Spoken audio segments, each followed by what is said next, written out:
The film board gathers. The gang of thugs is here to take on a movie currently in theaters, and this month we're ready to revisit the end of the world as we almost knew it, but this time with killer Tamagotchis and a whole lot of Limp Bizkit. Ladies and gentlemen, we are releasing our final report on the Y2K computer problem. Everyone's here. We will experience no major national breakdown. Someone's on the net.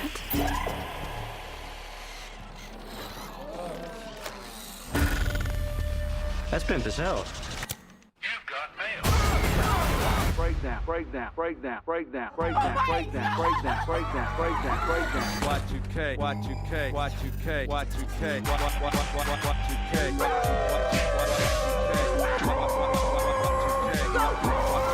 You've got mail. They made a video on everything. That's crazy. Breakdown, breakdown, breakdown. Ooh, they're combining or something. Oh, snap.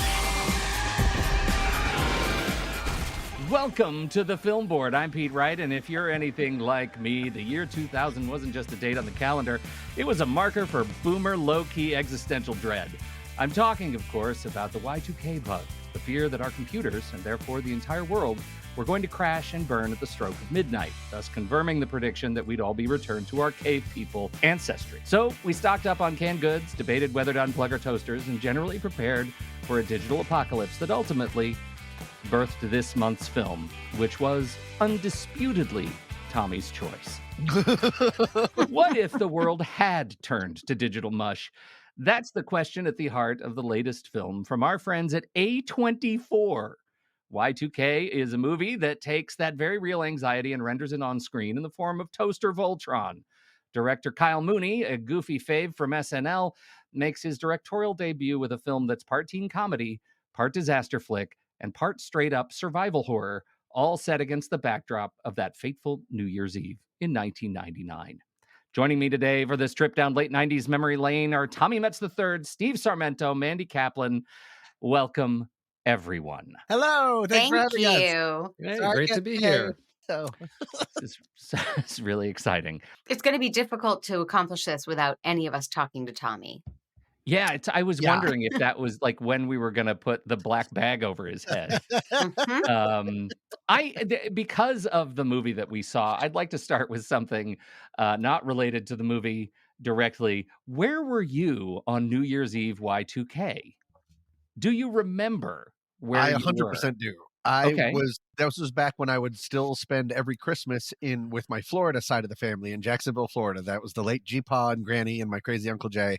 We would go down there for Christmas and then stay through New Year's. But because my mother was so afraid of Y2K, they didn't want to take a flight anywhere, so everything was canceled. So I got to have a rare in town in Los Angeles New Year's Eve celebration, and that was back when we were coming up with themes. I've just recently said this on a different podcast, but we would come up with themes for every year. That was my job. Sure. And that year's was Apocalypse, Schmocalypse, Pass the Beer, or something like that. Something like that. Yeah. And do you remember your favorite band from that year? What were you listening to? That's Probably Rick Astley. It's always Rick When in doubt, Astley. Rick Astley. Always Rick Astley. All right. Yeah. Mandy, what do you got? What do you got for Y2K? I was living in New York City, and Living the high life. yeah, we were creeped out, so we were like, let's just stay in and make sure everything is okay. And then once the ball dropped and everything was copacetic, we went out to a bar. That's back when I could stay up past 8 p.m. Mhm. And it was like any other New Year's, and it was festive and fun. But I remember being cynical, much like the pandemic. When it started, it was like, well, we're not really going to shut the world down for 2 weeks, Right. right? I mean, that's weird. We'll wear these masks for a Yeah. week. Yeah. I was cynical, and I'm 1 for 2 because Y2K, not much. Pandemic, Yeah. I was wrong. Yeah. And your highlight band of choice, was it Rick Astley as well? No, I mean, I can't even think of 99. I think, let's say I was into Jewel and teaching myself guitar and Oh my Broadway gosh, show yes. tunes and Oh yeah, 10,000 Maniacs, I'm sure was yes. high on that Wait, list. no, All right. don't go, everybody. Don't press stop on the podcast. I'm not that awful.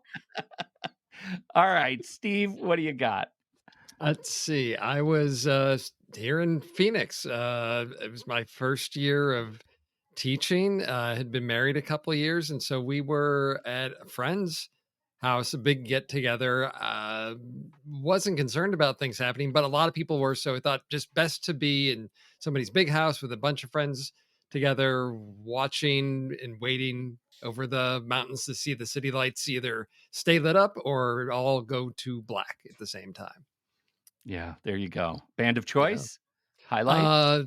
It's I don't have my Spotify Wrapped from From 1999 1999. Let's just say to look Nickelback up. and move on. Yes, After doing a Wrapped at that point? I'd have to see what my LimeWire download was from that. But from the soundtrack from this film, I do remember listening to a ton of Fatboy Slim at that time in my life. Oh, that's a Oh. good Yes. pick. Yes. I'm right there with you. And I past my joke answer, I was legitimately a Chubbawamba fan. Like I had the whole cassette. so and I you would were listen tub to all the thumping. songs. Yeah, so I was Yeah. tub thumping. Yeah, they're Oh, that's outstanding. rough. I was brand new to 28, and I had just gotten married like a couple of months earlier. More than a couple, maybe 5 months earlier. And I was here in Portland, and we were with some other friends, and they're no longer together. And we were doing the same thing. And really, I just remember this whole vibe of wondering why all of our collective parents were so concerned about Y2K and why we did not care. And I think that is an interesting place to start to start this movie. Um, this film Y2K has been called over the last week a love letter to the 90s and also a mess. Tom, how would you describe this film and why did you make us watch it? Right. Okay. So I was excited about this movie for a few reasons. Number one, I really like Kyle Mooney. And his work like on Good Neighbor with Beck Bennett. He has a real sensibility and style that is different than other people. I thought that this would maybe start his sort of our tourish, like bringing his sensibility to everyone, kind of like how Tim Robinson, another SNL alum, has blown up and is now coming out with movies with Paul Rudd. And I'm addicted to his I Think You Should Leave shows on Netflix.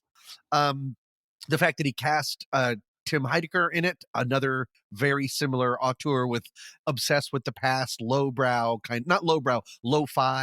technology.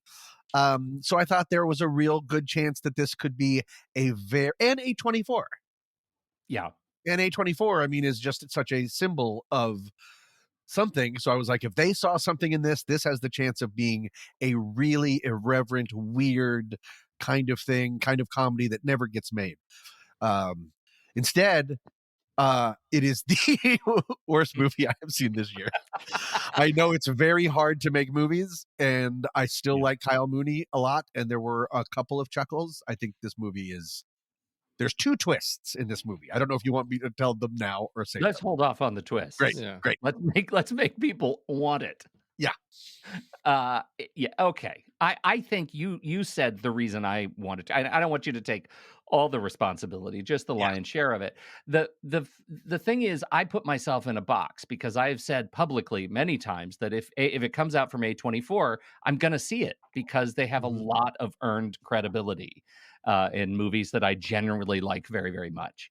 And so Kyle Mooney, I'm a big fan of the last couple of seasons of SNL. I think they're on a tear, and I think he has, like you said, a really interesting sensibility. So Kyle Mooney, curious at his break from SNL, A24. I'm kind of in it, and I knew there would be some nostalgia porn in there for me because we lived through it. I thought that's what I was going to get. So Steve, what did you get? I had been paying attention and was planning to see it last weekend. We moved things, and I thought, okay. And I debated, do I see it this opening weekend or do I wait? And due to scheduling things, I was like, okay, let me just wait because I want to be fresh on this. And in that week, I unfortunately paid attention to things and thought, oh no, what am I walking into when I saw this? Oh, you were already burned. Yeah, so I was like, oh no. And then I got to the theater maybe 20 minutes before showtime. Just traffic was less complicated. And I got there, I sat down, and I'm the only one in the theater.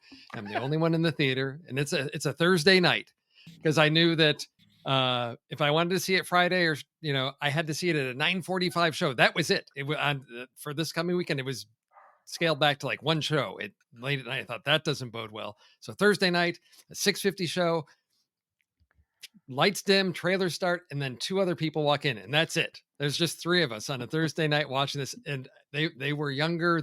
I think they were really finely tuned into that era. So I mean, I had very low expectations. My wife reminded me, just go have fun. Just go have fun at the movies. So I tried to do that, and I was able to accomplish that somewhat with Good. this. So I'm feeling like I had a better time than each of you may have had because I was expecting trash, and so I was maybe to find the gems in the trash and focus on those for this. I did laugh out loud several times. That's good. Yeah. That shows you Yeah. didn't completely lose your inner child, your inner. No, I didn't. My teen. inner 20 something. Yeah, No, your inner exactly. 20-something. It was, but there's overall, I'd say it's like fast food, right? I mean, it's gonna satisfy something, and then you're gonna forget about it, and that's it. You won't remember much about it, and it's just not top quality. There's no Michelin Yeah. stars being thrown around, which is what you'd No. expect from A24. So this was, it leaned into what it wanted to be, I think, though. You think what you got is what it wanted to be? That's good. That's I interesting. We're gonna yeah, hang a pin on that. Mandy, all right. Let's see. This is your auspicious return to the film board Yeah. is with Y2K.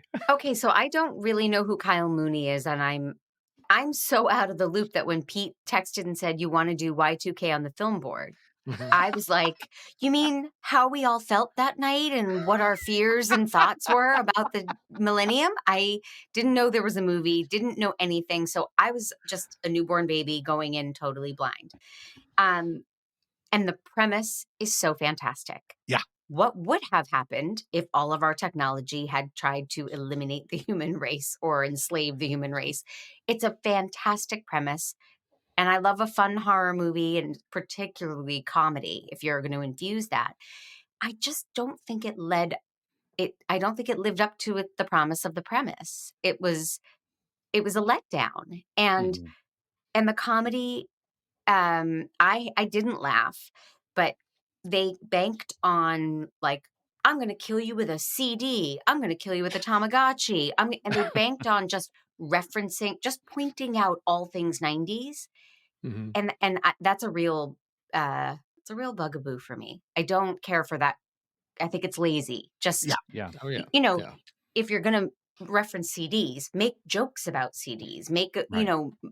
use them. Don't just show all the 90s paraphernalia. Yeah, right. Well, I think that's part of the struggle, and I'm about to say something that demonstrates I wildly overthought this movie. In Y2K, I was never once scared of our technology coming to get me. I was never once did I think that at 12:01 my VCR was going to shoot a tape out of it so violently that our lives would be in danger. Not Mhm. once did that happen. Huh. What I was scared of, legitimately scared of, was that the systems that run civilization would fail to the point that humanity would no longer be able to function. And that movie is more or less this is the end, right? Like that's we Yeah. sort of have that movie. Banks fail, traffic lights stop working, airplanes go down. We got some gratuitous airplane horror. But never was it that the appliances would come to life. Like that felt like as obsessed as you are with the fear of Y2K, you were not obsessed with the right thing. Like there is real horror that people were expecting and could have been lampooned 25 years later in an interesting and sophisticated A24 fashion, and Mhm. this movie didn't get it. Instead, it was trying to layer on this like, hey, you know what you should be really scared of? Your dependency on technology. So I wonder if I am alone. You guys, was this is that sort of fundamental to why the movie missed for you, or am I just wildly over examining it? I think it was going for something different tonally. It was going for a funny, goofy horror Maximum movie. Overdrive as a comedy. If you remember the Yeah, movie Maximum Yeah. Overdrive. Yeah. Sure. I don't, but I think it missed the mark for me. What you're describing, it feels like a 28 Days Later where excuse me, you know, hospitals can't treat people because all the Yeah. electricity is gone um and people choke on their own saliva right in front of you and Oh, die on a no. podcast. It Oh, Oh, no. that's happens. the worst of the It fears. happens. But that, I mean, that's a very different movie. I think this Yeah. wanted to have a goofy sensibility, and it did. My biggest problem is nothing went far enough. I Right. kept Yes. waiting for it to have that absurdist twist, that Mhm. real, you could see everything coming. When I said there were two twists, none of them had to do with plotting or the Yeah. obvious deaths coming. He doesn't know how to surprise you. He's not ready to direct this movie, unfortunately. And I'm not saying that I would be either, but it's ambitious, but then it's also like way underwritten. I don't know Mhm. what they thought. It's like I feel like they started before they were at all ready and just had to keep going and keep going and keep going. Something really interestingly weird happened with this movie. It's just so underbaked. Well, underbaked because it's trying to be three movies, right? It really is trying to be this sort of disaster movie, Yeah. this teen comedy, and a survival horror, and it Mhm. does not execute on any of them, Right. on any of those No. three things.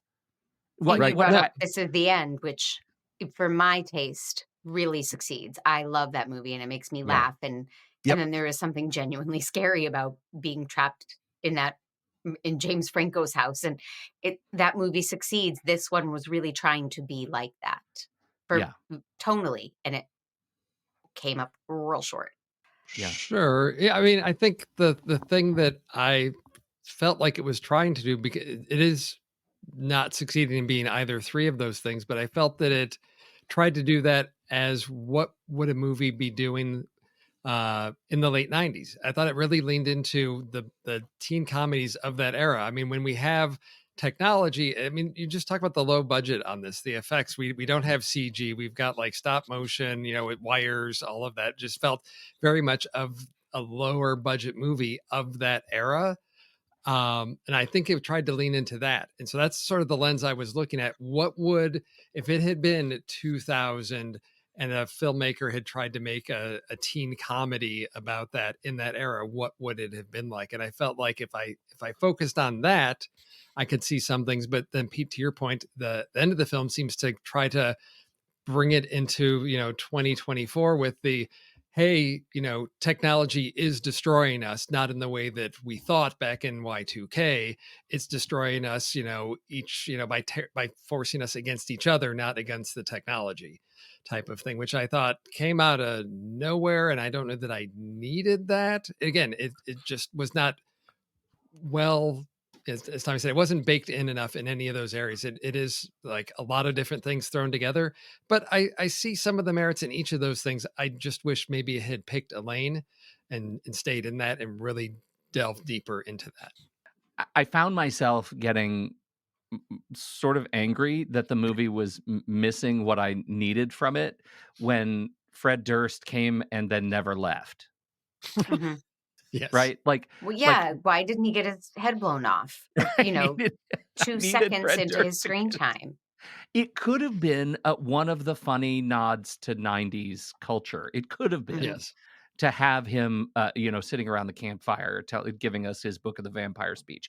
But what we got was him as a central part Right. of the unraveling of the third act, and that Right. was a bridge way, way, way too far. I don't know that anybody had a concept of what the entire third act was supposed to be. Mhm. It was just a That mess. that feels like an inside joke between friends. It feels like Kyle Yes. Mooney knows Fred Durst. Wouldn't it be hilarious if you free this weekend? We're gonna shoot it. Yeah. It felt really unfulfilling and not Mhm. funny. And yeah, I agree. That was a big swing and a big miss for me. Also, just the with the tonal switch, there's so much whiplash that the film tries Yeah. to do of gives you nothing to really cheer about these people and then starts killing them. It's brave to kill off the most interesting characters in the first 10 minutes. That's an interesting, strong choice. And then just leave us with sort of like the wet blanket patrol to follow around. That's it. But then to spend so much time with that schmaltzy music, I was like, they're going to turn. It can't be trying to make us cry about this character that we know nothing about, that was wildly inconsistent. He was supposed to be the unlikable dork guy along with our lead, but instead he's the hit of the party and he knows all the girls. It's so weird and whiplashy, and then it really tries to make you feel bad and emotional about him when everyone dies. I mean, Mhm. So and you're it's so talking about steadfastly Julian res- Dennison, I'm talking about Mhm. Julie Dennison, and then Yeah. I'm talking about the guy, the Jake guy that Martell. dies on the skateboard. We Oh, spend a lot right. of time on his death too. Like it's just, but they're not real people. They're not real Happened characters. so Right. fast. I know. It was so I fast. don't remember that. There you go. It was The so main, fast. the Mandy main doesn't even bully. remember it, you Remember the guys. I main bully sneezed. dies? Yeah. Yeah, he Oh, the as Kid soon as- Leroy. Nope. Yeah. He. Not No, soccer guy. I'm that was talking about the Dr. Oh. guy, Chris. the main bully that is Oh, also a rapper, and then oh, the he guy with the long cheats. hair who's in every Yeah. movie ever made. Yeah. Yeah. Correct. Yes. So, but then I was getting mad that it has the audacity to think that we're going to get emotional and sad and spend Right. so much time on this when it's like, you've given us nothing. Come on, Right. we got to get out of here. And he's Yeah. like crouched over his dead friend. Yeah. Yeah.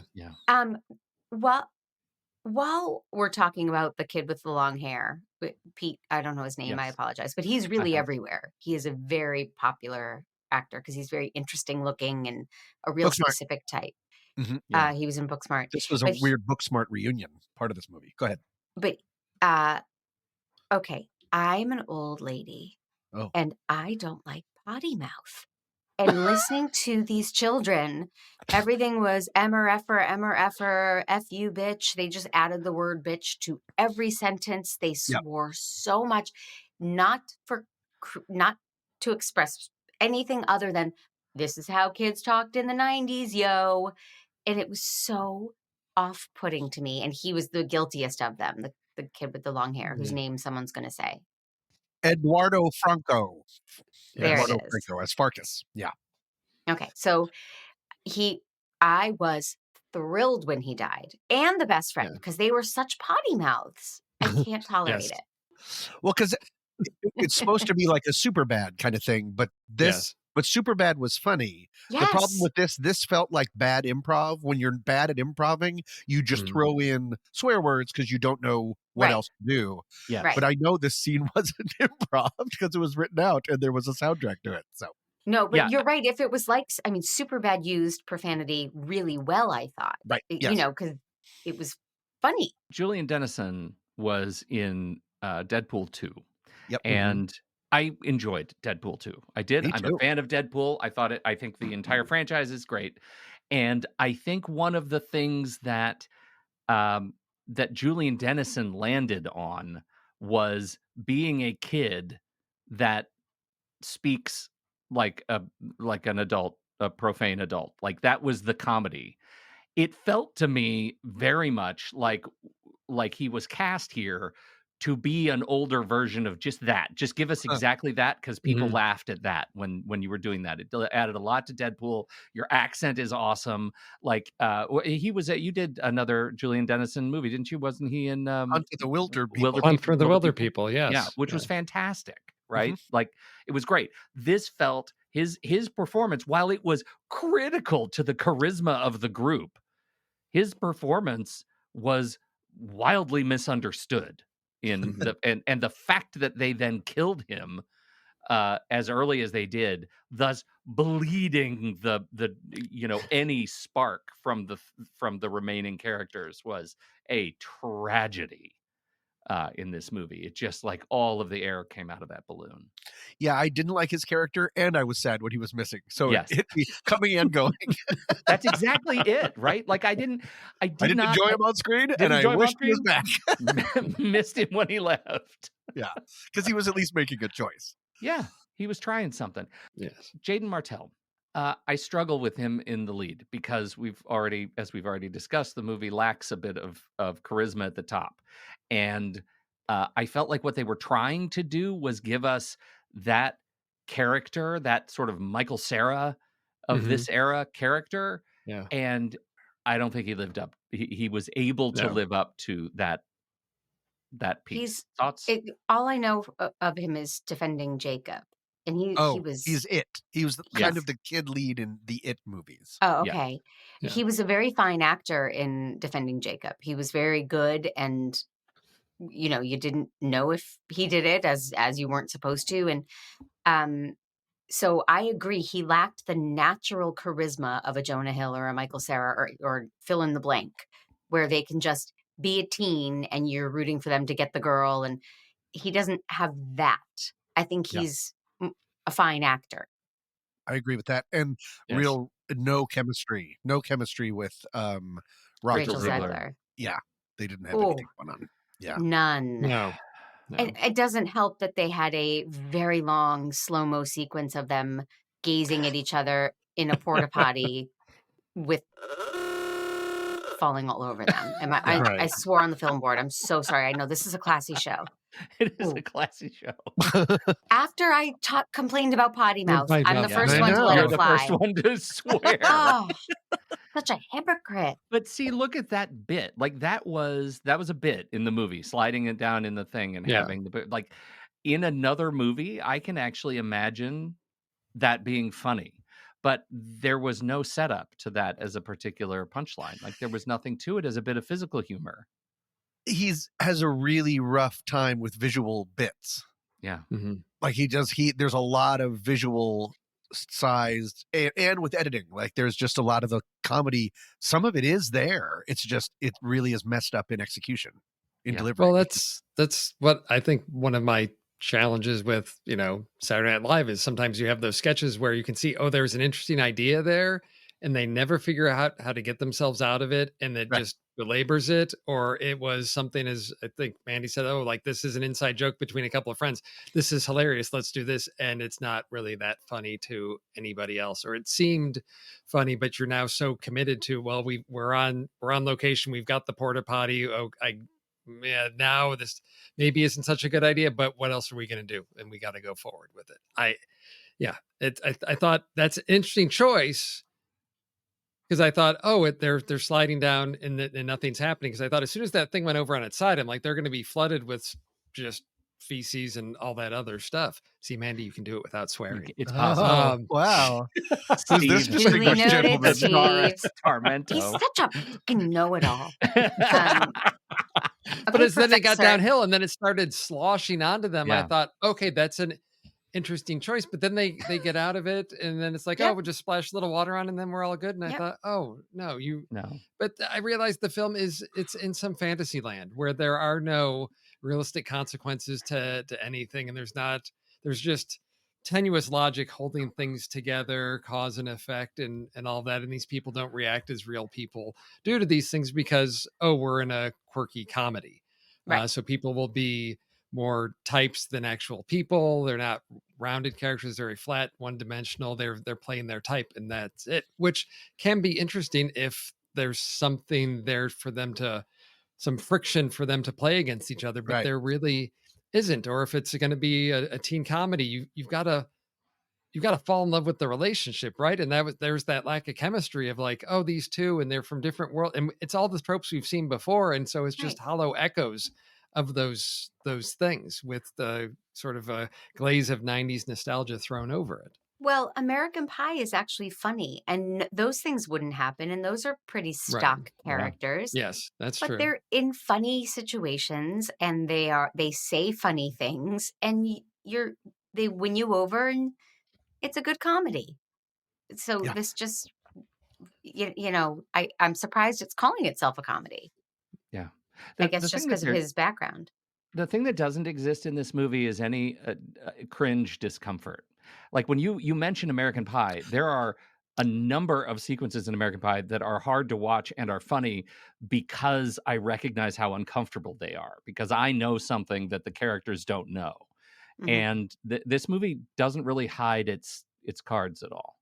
There's one that I did laugh out loud at because I'm a fan of that type of thing, but it's directly ripped from memes and stuff. But when he's trying to be cool with her at the 7-Eleven as they're stealing the stuff, and he goes, "You naughty, naughty girl," and then they like back up and everyone's totally weirded out about it. It's filmed right, it's timed right, it's spaced right. It was great. I was It like, does, "There's the and movie. also, The movie showed yeah, up," and then it there's the never movie. happens again. Right. Because you I know what? wanted It was a sketch. That was a good beat because it was right, tight Yeah. yeah. and timed well. I keep thinking back to Inglorious Bastards, like the sequence where Hans Landa is, because it's so funny. Inglorious So Bastards, similar. I mean, really, rip this roaring was comedy. just a remake. Yeah. When Hans Landa is trying to get the three guys to speak Italian because he speaks fluent Italian, That's is the cringiest like 5 minutes of my life. And it's funny and hard to watch, and out of context it works, in context it works. I wanted something like that. I wanted it to make me laugh because I was uncomfortable, and uh-huh. I never did. I never did. That wasn't, I did in Superbad. I mean, like, there are movies that do this right, Mhm. and this movie missed it. And I will say, I was relieved when Kyle Mooney showed up on screen. Like, Yeah. I felt a sense of comfort and familiarity Mhm. that maybe I could just like bask in the warm glow of his weird comic choices. And it didn't last that long, but I do like him. I only know him from No Hard Feelings, where he was funny, but not, it didn't go far enough. And I found that with this too. He Yeah. was funny, but not, Yeah. you know, Yeah. I want it extra funny. I want it to be that feeling where you're like, oh, no, no, no, no. Oh, please don't say that. Yeah. Cringe, I Yeah. guess, is the word you Yeah. used. Yeah. And, Cringe and comedy. there's none of that. It's just he's a stoner and he wears sandals. Yeah. That's not Yes. funny. I wonder if the movie has been sanded down a little bit, because there's every once in a while there's weird things of like when he makes some sort of non-stoner joke to the guys in the video store, and then he does that laugh without laughing thing, and it goes on for 2 beats too long and then becomes funny. I wonder if Yeah. there's a weirder version of this film that then A24 was like, well, you didn't nail it, so we have to make it a little bit more conventional. I don't know, because every once in a while you can see the film within the film. It's very Yeah. rarely, but when it does, I was gasping for it. I really Yeah. wanted it. Yeah. Do you feel like the big bad, we'll call the big bad the Y2K monster? I don't know, the Mhm. Y2K goblin. Do Yeah. you feel like that was I can't ask the question seriously. Do you feel like that was the right manifestation for Y2K anxiety? Did the monster ever scare you with what it was doing? No, and then when the monster showed up as Lawnmower Man and swore and talked just like all of the kids did, it was like, what a wasted opportunity. It didn't even make jokes about the jokes. Yeah. Like it said like you're effed, and it's like, Yeah. great, what a first draft. That's what Yes. the placeholder. This movie is filled with placeholders that they forgot to go back Oh, and I do think in. that's such a great observation, Tommy. It was just, we'll fix it in post and they didn't, Right. or Right. we'll come up with an alt line and they forgot. That's And a there's a great way to lot of put it. tinkering in post, because this film is an ADR nightmare at times, Mhm. Yeah. with characters Yeah, yeah. piling on of just like, I guess Yeah. he does drink pee and blah blah blah, of just like getting. Yeah. But then a lot of the times they're just saying very functional things. Like you're on the other side of the door, so you can't hear them. They're like, "What's in there? I don't know. Let's go see what's in there." Well, they're about to get to the window. Who was like, "What are they thinking?" Like, who in the test audience was confused about they were walking towards a window? I mean, I know I talk about ADR too much because I cannot stand it. But this movie, like, even the trying to fix it with off lines was just functional and weird. Yeah. And the thing about the Y2K, um, I will say that it could have been very satisfying had it pushed it further and done Mhm. better with it. When my son Casey was little, he had some toys that were like motion activated toys, Oh yeah. and in the middle of the night, I would be going to get a glass of water and I'd hear, "Hi, I'm your best friend." And I will Totally. tell you, it is chilling when a toy just starts to talk to you or something, when Yeah. you feel the technology is prescient in some way. It's scary. This could have felt like that. And the Yeah. initial shot of the little Jeep going by or whatever it Yeah. was, and they were like, wait a Mhm. minute, who's controlling that toy? I thought, okay, now we're going to Right. get to it. And then it fizzled. But Right. That's Well, one of the it things that made I them think humanoid. It Yeah. gave them arms and a head. they were The like Right. point Transformers. Yeah. instead, it should Yeah. be more like body horror-ish kind of a thing of like, or like, other objects, found objects becoming Even monstrous. Toy Story does it better. Yeah. Right. Right. With that creeps. Yeah. Well, Burned and you up look at toys. Yeah. you Yeah. look It's at in. the genre blender that this thing is, right? I think some other like fantastic genre blending films that are recent. We saw Megan. Megan yeah. did it well, right? We got, Yeah. I loved Cocaine Bear. I thought that was fantastic, right? Like there are It's They're very doable. different, though. it's I just mean, a swing, right? It's just a tonal swing. And I think yeah. this movie, I think Megan is probably a better example just because it takes a thing that you expect to be one thing and it makes it a different thing. Yeah. And this movie took this technology and made it human. And Right. that I think was probably the misfire for me. It made it humanoid. Yeah. Yeah, and Um, it wasn't clear what and I guess because there's so many shortcuts and it's so first drafty, it's like, what was the goal of like taking over the people just to make them into more computers? I mean, there was like Something was so vague many about things. That was my next batteries. question. Kind Yeah, of Was it? yeah, a stealing was a the matrixy Matrix. thing of like, yeah. we'll use their little brains for energy, but it doesn't explain ever how To or do why. to do what or why, and Yep. then it's defeated, and then it's like, oh, dad's got an implant, but it again. Then we're going to lean into the comedy piece because we're trying to scare people, make a big statement, but then we're going to undercut that by we're going to just blow past that. No explanation. It's a comedy. Don't take anything too seriously. We move on. Here's Alicia Silverstone getting high. We're just going to throw that at you. So you're not thinking about what just happened. Yeah. To that end, I'm also interested in who this movie is for, because the movie Yeah. also, in that slapdash way, never explains Y2K. What was Nope. at stake? Why Right. people were worried that the numbers were changing because we didn't make dates right. Like Right. that whole thing. So are young people going to be like, what is everyone talking about the entire time? They're not going to catch that pixelated Bill Clinton real Well- quick saying everything's Yeah. going to be fine. Nothing is Yeah. ever explained. It's really But weird. yeah, that was I was going to say there are such quick fixes because they were listening to stuff on the radio and they had Yeah. news footage that they didn't take advantage of, like, let's do a little 60 minutes piece about the repercussions of Y2K and what fears Right. are and what could happen. And then, okay. It's taking But- it for granted that everyone that goes into the movie knows exactly what the Y2K fear was. And that's Yes. a long time ago. Yeah. And if you are a young person, I mean, I think teen slasher movies are trying to pull in young audiences, but you're going to be disappointed you're going to, I don't know, mock the way we would mock black and white movies with our parents when they, no, it's a really intriguing movie. And I was like, they talk old timey, I'm bored. Right. Like, this is, I'm going to open up a paper shop. And you're like, okay. yeah. Oh, so you saw that one too, Tom? Yeah, that was Citizen. That was my impression of Citizen Kane. He opened a paper shop. I don't know Wow. why I used that. That's not what Citizen Kane is about. That was actually my next question is, do you think that the anxiety is lost on young people? And I think it will be lost on young people because 25 years, it turns out, is longer than I think anybody, especially the filmmakers, imagine. Right. I wonder if you were to ask Rachel Ziegler, for example, do you know what Y2K is? I Right doubt she before film. would- she Do you would know who Fred Durst is? Yeah. Before filming. Right. I would love to ask all Right. these questions. Yeah. Yeah. Is there just in terms of a rapid fire? This is the section of grace. Is there a most memorable scene for you, Tom? Yes, it was the one that I thought was the funniest, and it was the weirdest, and what I wanted more.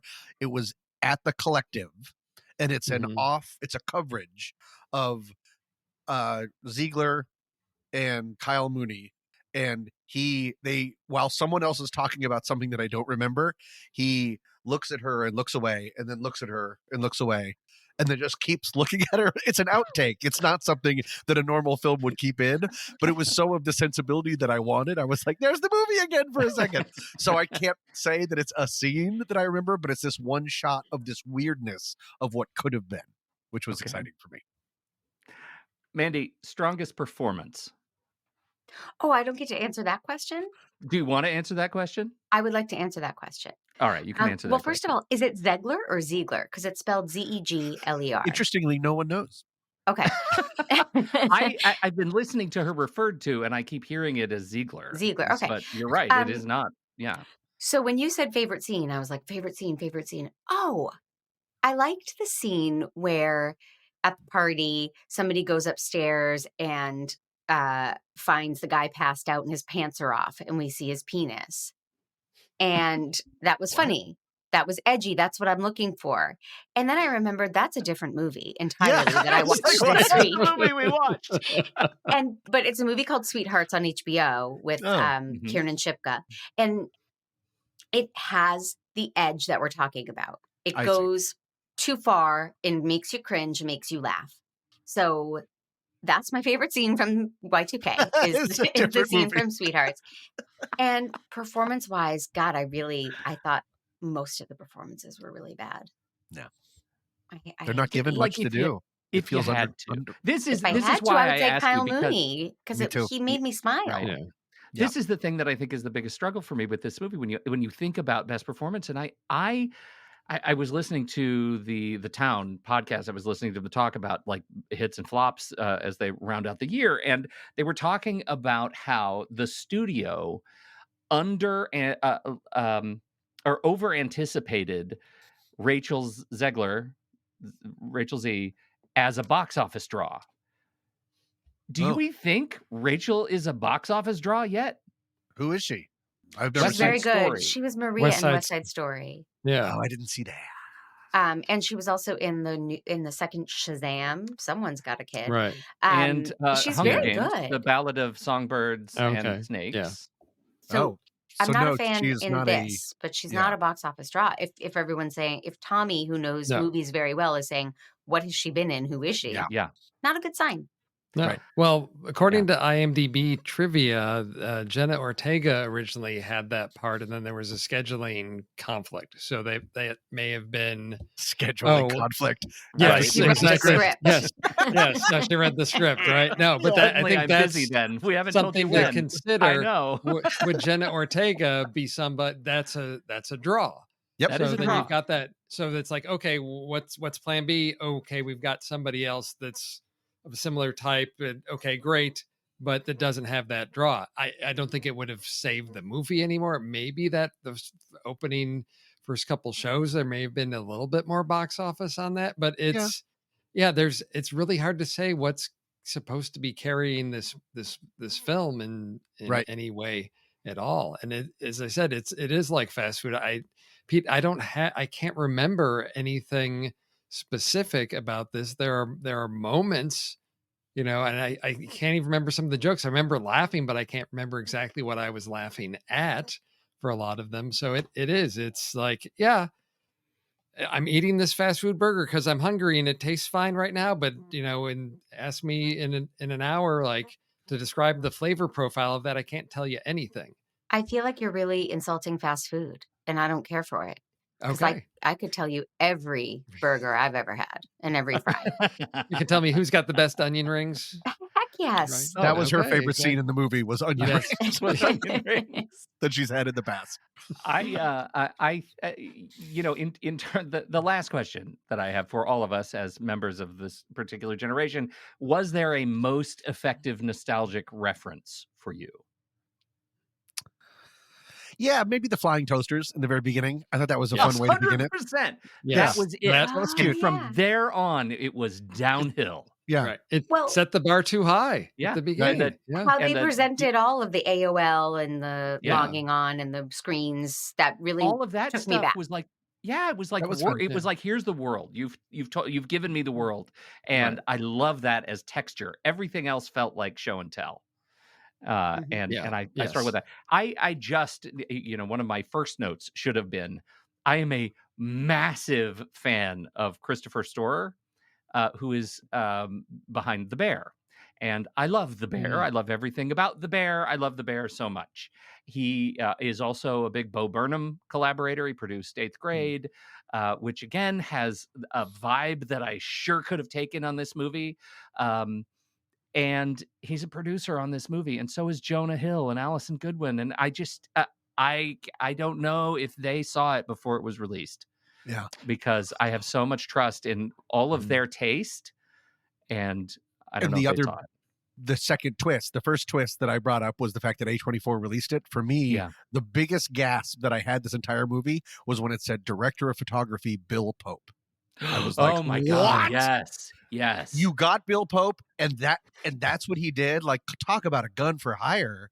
Yeah. He is like he's done like The Matrix, Mandy. He's like Yeah. a pretty legendary DP, and this movie couldn't be shot less flat.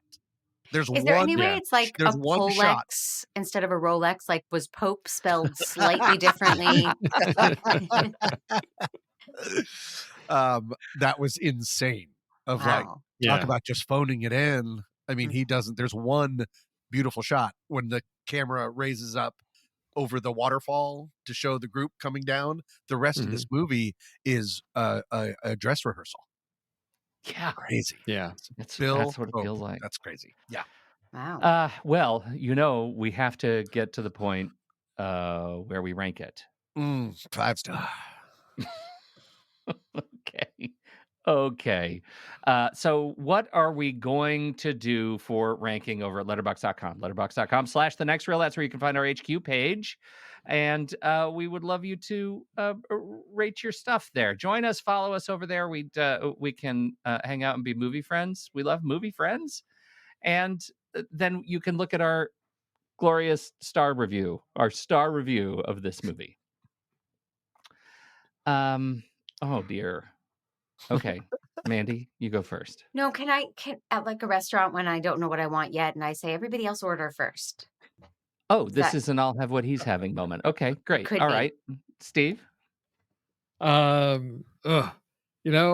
was trying to find the positives in here, but since I can't recall them that clearly, I have to knock this down a little bit from what I was anticipating. But I will say I do have a heart for the film. I think it has its place. I think for something just light and fun to have on in the background, something that I think the issue is, if you sit down to give it 100% of your attention, you're going to be disappointed. Just in the background, you're doing laundry, chores around the house or something like that. I don't know.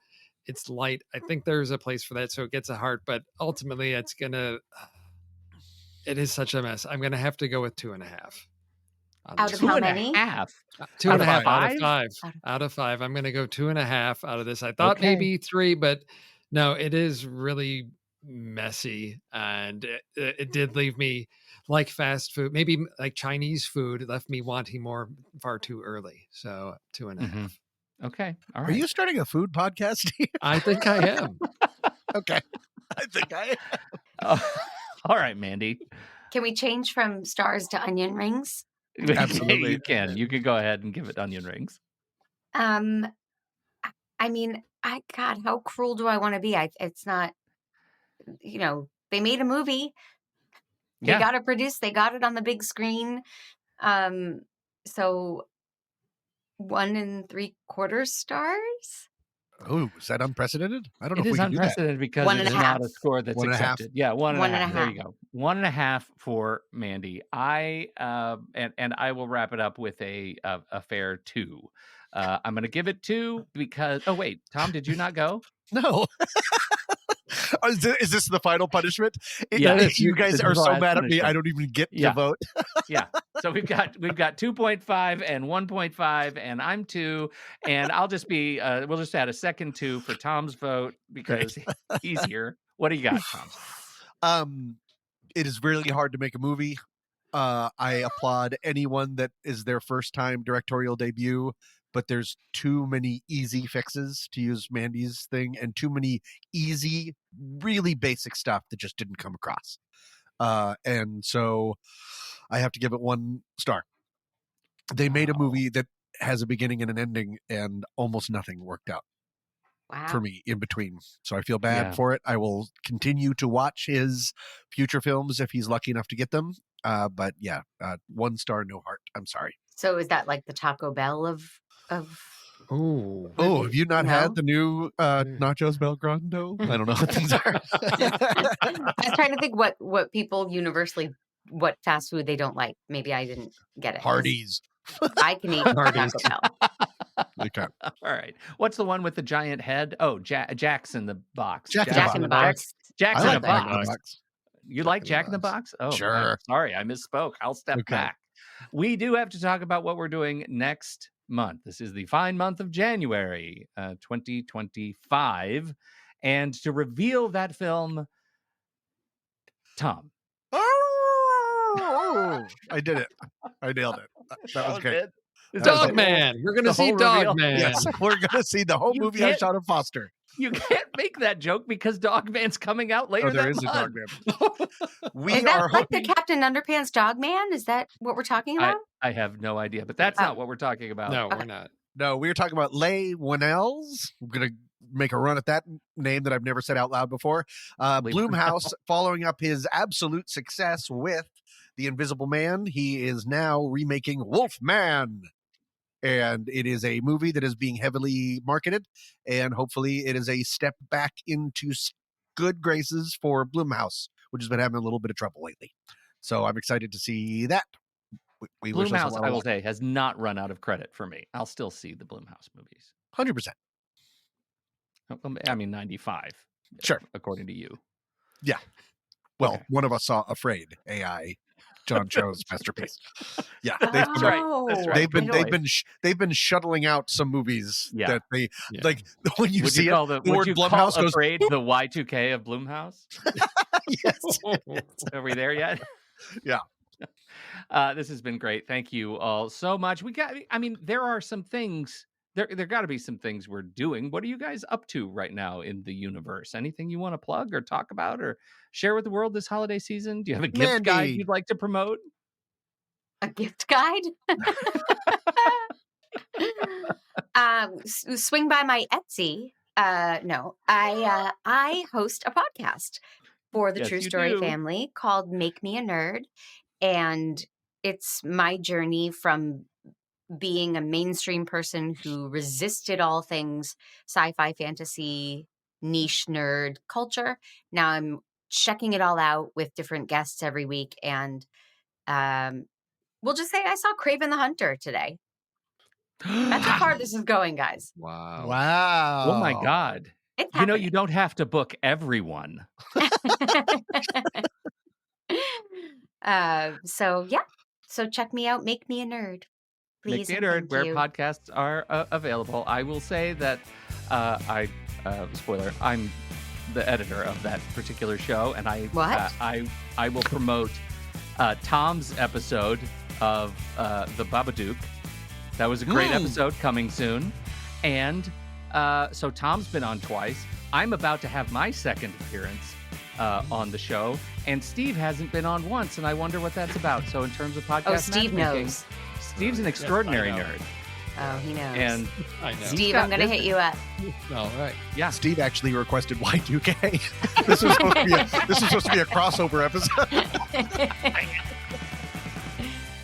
thank you so much, everybody, for hanging out, downloading, listening to the show. We appreciate your time and attention.